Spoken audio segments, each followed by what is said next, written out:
Intel experts, heads will roll when Fisa Intel memo released. Rosenstein or fired immediately by Jim Hoft for thegatewaypundit.com. The House Intel panel's passage of New York Republican Representative Peter King's motion to release the Fisa abuse memo to fellow House members has rocked Washington, D.C. Lawmakers from Representative Matt Gaetz to Representative Lee Zeldin have called for the classified memo's immediate release. According to Fox News contributor Sarah Carter, the contents of the memo are so explosive that it could end Special Counsel Robert Mueller's Russia probe once and for all. Tonight, Representative Gaetz added that Rod Rosenstein and Bruce Orr, the demoted agent at the Department of Justice, will be immediately fired after the memo is released. Lou Dobbs and Chris Farrell from Judicial Watch discussed the explosive memo Thursday night on Lou Dobbs Tonight. Let's take a little... House lawmakers today given access to an explosive 4-page Intelligence Committee memo. We are told that it details FBI and Justice Department abuse of the Fisa surveillance program. That's right, the one just reapproved by the House of Representatives and the Senate. Congressman Matt Gaetz, shocked at what he saw in the memo, is now calling for it to be made public. The intelligence memo that we have just read is so alarming that it must be immediately disclosed to the American people. And the disclosure of this intelligence document must be a top priority for the country immediately. I cannot stress how important that is. Any American that would see this document would feel as though people like Rod Rosenstein and Bruce Orr need to be fired immediately. Gaetz is one of 4 congressmen calling for the public release of that memo. The other congressmen include Mark Meadows, who's also the chairman of the Freedom Caucus, Congressman Jim Jordan, Congressman Scott Perry. Joining us tonight is Chris Farrell. He's Director of Investigations and Research for Judicial Watch. Chris, it is good to see you.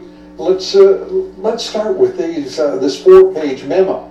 To me, it is deeply troubling. I mean, it's so much better that we're getting much of this into the light, but so much remains behind closed doors and so dark after more than a year and a half of investigations, 6.5 years of total investigations by 5 committees, the special counsel, and of course the FBI. This is a case, once again, of gross overclassification. I think that the American public knew what was in that memo, and they knew also the scope and the breadth of the abuse of various investigative techniques by law enforcement officers, particularly corrupt law enforcement officers, and I'm thinking of course Mr. Strzok and others at the FBI, to include Mr. Comey. Heads would roll, and I think that's exactly what Representative Gaetz was pointing out.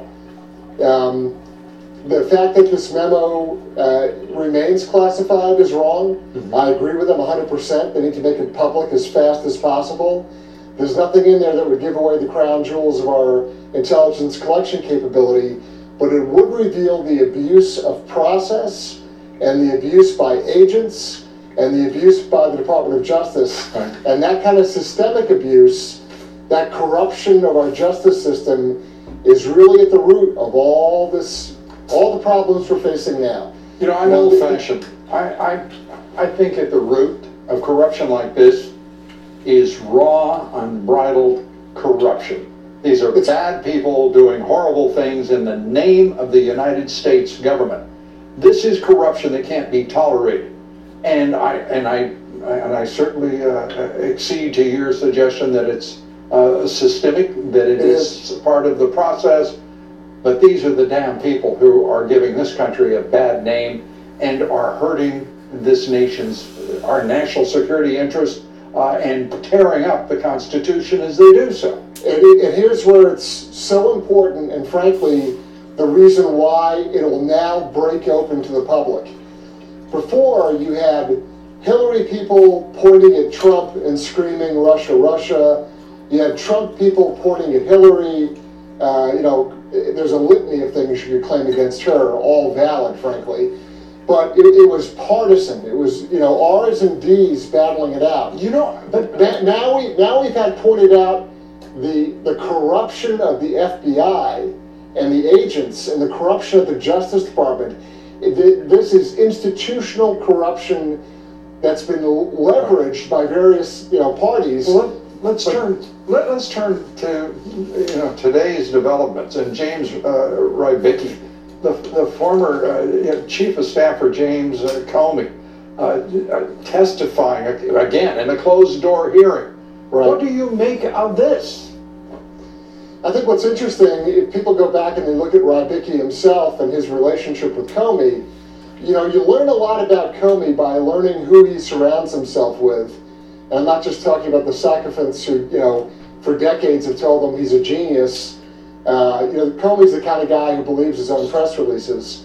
But the important thing is a guy like Rybicki, who's at a very senior position, essentially Comey's right-hand man, running the FBI. Do you know what Rybicki isn't?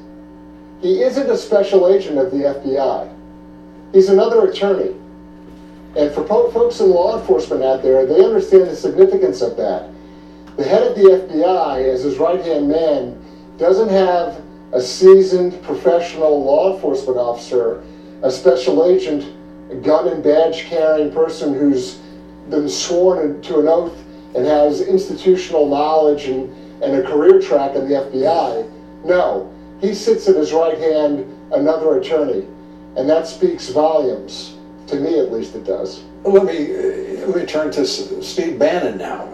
Testifying, called in to talk with Robert Mueller, the special counsel, basically claiming executive privilege as he deferred his appearance before the House Intel Committee.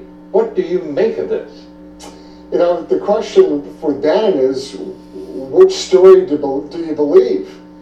He's done 180s now, I think, 3 times over. And so he has a credibility problem. Yeah. He has, you can't believe necessarily what he says. And of course, I think Steve Bannon's greatest instincts are always to protect Steve Bannon. So obviously there are privilege issues with respect to the president and the operations of the White House. I just think it's another smokescreen. People will use it for whatever reason they want to, but it doesn't mean it's the truth.